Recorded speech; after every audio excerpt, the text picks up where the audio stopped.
In this guide, I will be showing you guys how to use the new Add Member Tag feature in WhatsApp group. To begin, launch WhatsApp on a device, go to the group chat where you want to add a member tag. Tap on the group name at the top of the screen.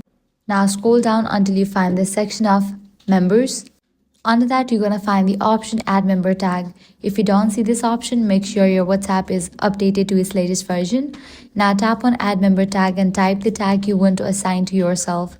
As you type, you'll see a preview showing how the tag will appear to other group members. Once you're happy with it, tap Save at the bottom. Your member tag now will be saved and other members in the group will see this tag displayed under your name, making it easier to identify roles or responsibilities within the group. If you ever want to change or remove your member tag, simply long press on your existing tag and tap Edit Member Tag. From there, you can edit the text or delete the tag using the option in the top right corner.